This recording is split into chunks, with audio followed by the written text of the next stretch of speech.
Hello and welcome back to my channel. You know how long I waited to say that? Couldn't say last time because it was my first video, so to be welcome. Oh, there goes Kitty. Here goes Zeusy. Zeus, oh, he's already gone. I showed him to you guys. So today we are going to talk about being clairvoyant and what it means. I've been clairvoyant my entire life, although it took me years, decades to come to terms of who I was, what this gift was. So for the longest time, I just ignored it or tried as best I could. As a young child growing up, I grew up in a very strict religious family.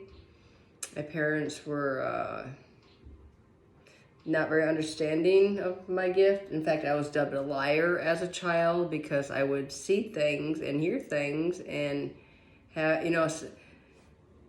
things that other people didn't see or hear. So I can remember, and my mom went to prison when I was 19 months old, 15 months old, I think. And I didn't meet her till I was 19. So then my dad remarried, and so I had a stepmom, and she wasn't real fond of me or my sister, so not the best childhood when it comes to my very younger years. So I was very misunderstood and not wasn't treated very well. We'll just say that. So anyway, and then in my early 20s, I was diagnosed bipolar, and I always knew.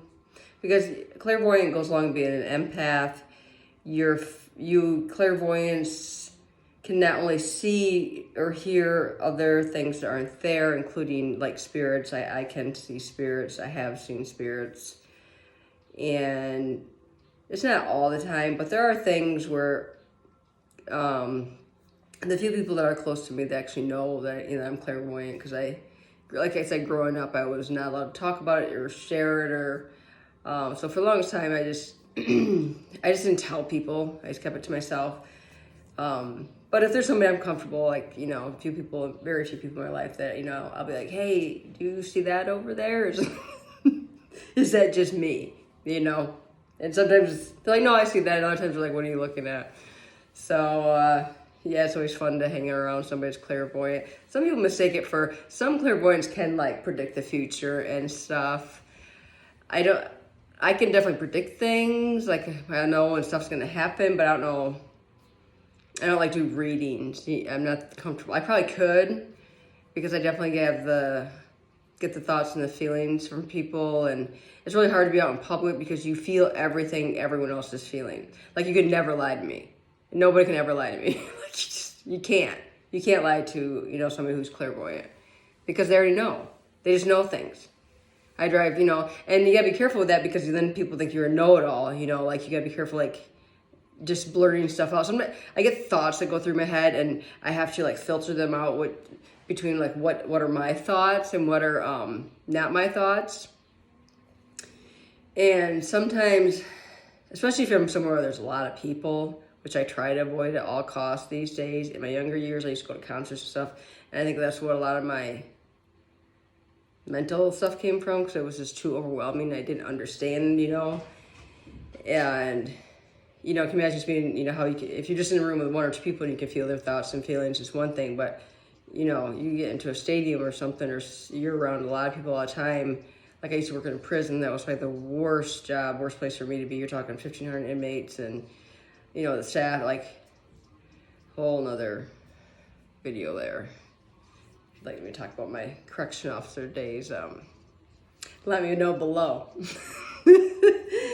Anyway, so we try thoughts and feelings. Try and give you an example of okay, so I worked on houses the past 3 summers, painting and working on these homes and doing different things, learning about. I love homes, I always have. I'm actually living in a historic home that we're remodeling right now. Maybe I'll do a tour of that one of these days. But so we went to this one house, and we were going to paint, I think with the interior, we're painting the interior paint job of this house, this little house. It was just a small house, this one. We usually worked in great big properties on the lake, but this was just a small house.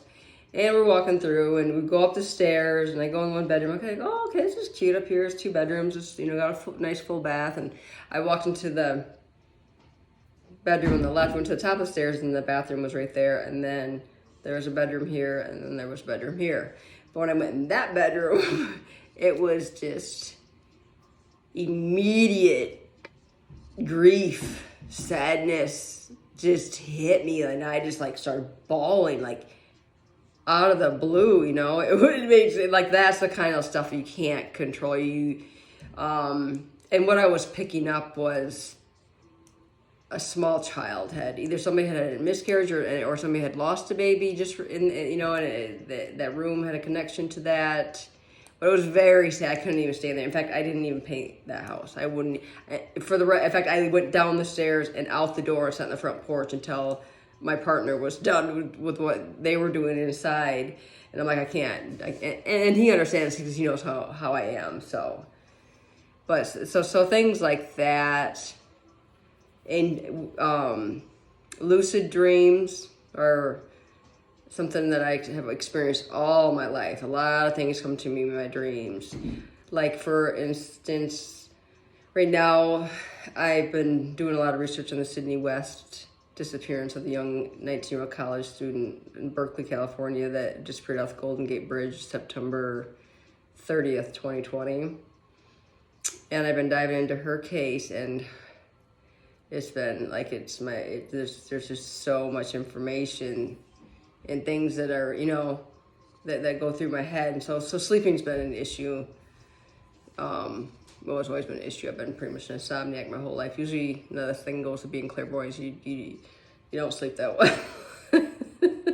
So I take naps. I'm a napper. I'm a day napper because I don't usually sleep that well. You know, and it depends on where the moon is and what time of month. And then we have 7 cats, as you all know from the last video, and they are pretty much jerks and run all night long. And they don't let us sleep in.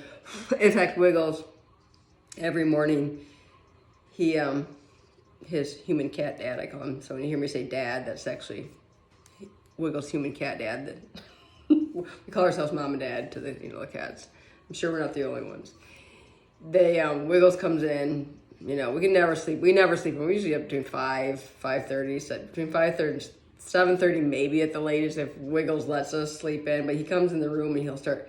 Like, he'll take his nail and he'll mess with we have plastic on our windows. Like I said, we live in a historic home, so it's real drafty. And I live somewhere really cold, so we have the plastic, you put over with the hair dryer. We do that every year, to the house.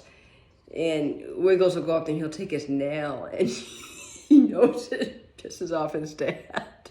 He'll like, tink, tink, tink.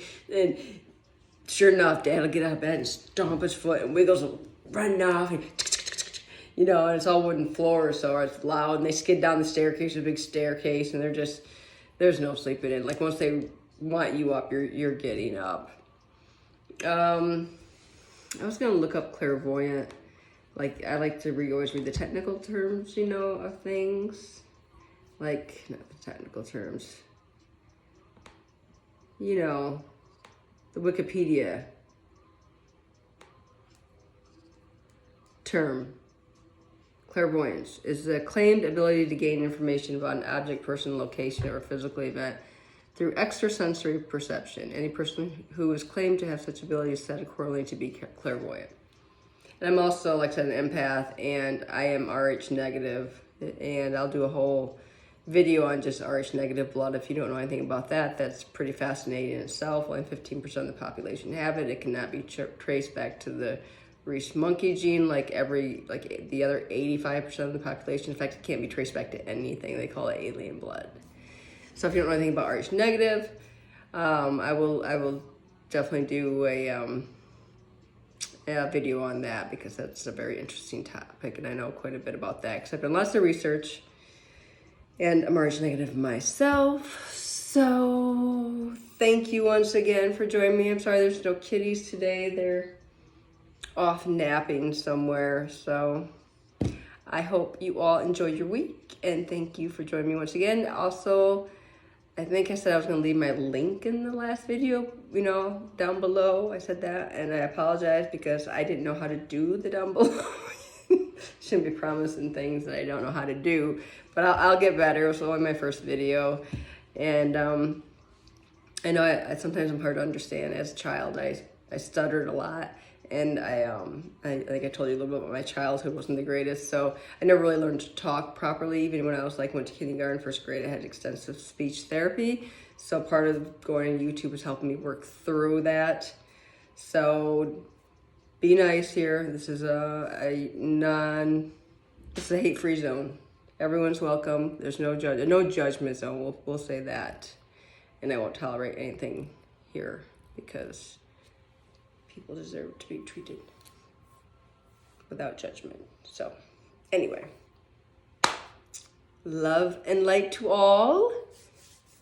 And like I said, have a good week. Oh, so anyways, before the brain goes faster than the mouth. I told you that happens a lot.